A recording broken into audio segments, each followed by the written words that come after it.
Dit is ysig koud met reën weer in dele van die land en ligte sneeu gaan teen Dinsdag aand begin val oor die hoë bergpieke van Lesotho.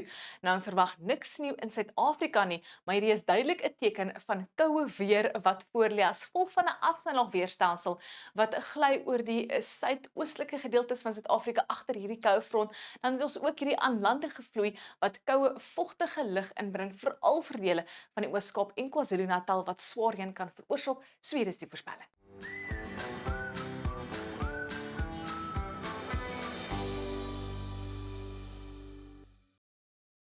Dit is 'n bewolkte en koue Dinsdag met reën weer aan en af in dele van die Oos-Kaap en veral hier oor KwaZulu-Natal. Later kan nog donderstorms beweeg oor die omgewing, soos wat 'n boligdrog begin versterk en dan sal 'n band donderbuie ook afbeweeg hier oor dele van Noordwes en die Vrystaat met wydverspreide reënbuie in die voorspelling deur die loop van Dinsdag. Net 'n 30% kans vir dele van Limpopo en donderstorms wat later gaan opsteek al langs die oostelike platoorand. Nou ons het 'n vlak 4 waarskuwing in plek waar swaar reën kan lei na oorstromings in dele van KwaZulu-Natal en dit sluit in die suidkus, so asseblief wees maar net versigtig. En 'n vlak 2 waarskuwing waar ewige donderstorms 'n plek swaar reënbuie kan veroorsaak of haal in die verre noordoostelike gedeeltes van die Noord-Kaap.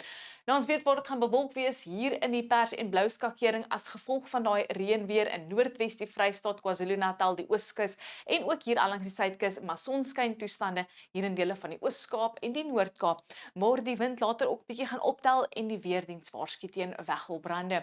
Maar daai suidooste wind gaan later fris waai hier in die Wes-Kaap en aan landige suidewind wat sterk waai hier al langs die Weskus en ons buurland se suidkus en 'n fris aanlandige vloei wat later optel al langs die kus van KwaZulu-Natal.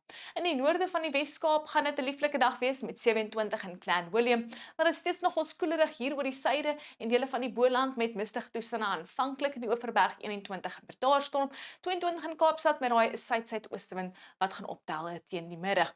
Dis ook steeds koelerig al langs die suidkus as gevolg van aanlandige vloei met temperature wat mag gaan sukkel om 20 grade te bereik, miskolle die oggend in dele van die Karoo, later net 20 in Beaufort Wes en Graafrenet asook Gqeberha.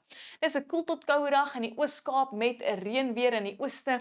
Later kan donderstorms weer inbeweeg vanaf die noorde en heelwat reën gaan val oor 'n dele van die Wildekus met daai aanlandige vloei wat ook wydverspreide reënbuie gaan inbring vir KwaZulu-Natal en later kan donderstorms weer beweeg oor omgewings soos Newcastle en aanlandige vloei wat swaar reënbuie kan veroorsaak oor dele van die suidkus, so asseblief soos genoem wees waaksaam, ons het daai vlak 4 waarskuwing in plek. Dit is gedeeltelik bewolk in Mpumalanga en dan later kan enkele reën en donderstorms opsteek en inbeweeg vanaf die suidweste en donderstorms kan ook dan opsteek al langs die oostelike platoorand. Dit raak gedeeltelik bewolk in Limpopo, maar dis 'n warm dag vir die Bosveld, 30 in Lephalale en dan vanaf laatmiddag is daar net 'n 30% kans dat 'n paar donderstorms kan opsteek oor die platoorand. Dan in Noordwes is dit 'n meestal bewolkte dag tot bewolk met oggend reënbuie en dan gaan die storm weer in beweeg vanaf die noordweste en in 'n suidooswaartse rigting beweeg. In die Noord-Kaap soos genoem is dit winderig oor die sentrale gebiede, maar koelerig in die suide en dan gaan storm weer beweeg oor die verre noordooste, net ooswaarts van Posmasburg met storm en reën weer wat gaan beweeg oor Kimberley. Ons het 'n vlak 2 waarskuwing in plek vir die dorp en dan is dit ook 'n bewolkte dag met reën en donderstorms aan en af in die Vrystaat. Dis koud met net 17 in Bloemfontein en 'n Ficksburg. In Gauteng meestal bewolk aanvanklik, 'n skraalkans van 'n vinnige reënbui en dan later is dit gedeeltelik bewolk met temperature so in die laat tot middel 20s. Ons beweeg na ons buurland toe waar ons kan sien dis 'n sonskyndag in die suide, winderig met 'n sterk suidewind wat gaan waai in Lüderitz en donderstorms wat kan opsteek hier oor die noordoostelike gedeeltes in die omgewing van Grootfontein en suidooswaarts. Dan oornag tot Woensdag gaan nog reën en donderbuie beweeg oor groot gedeeltes van die Oos-Kaap en veral KwaZulu-Natal. Asseblief wees versigtig, die swaar reën kan plek lei na oorstromings. Die storm weer skuif noordooswaarts toe oor Gauteng en dele van Limpopo en Mpumalanga en mistig agter die reën weer oor die sentrale gebiede van Suid-Afrika. Teen donderdag beweeg die afsnylaagweerstelsel weg van die land af en die storm weer klaar op. Net plek donderbuie moontlik oor die Hoëveld. Sonskyn weer vir die sentrale en westelike gedeeltes en winderig al langs die kus van die Oos-Kaap. Nou, alles self van my onweer of mooi weer. Geniet jou dag.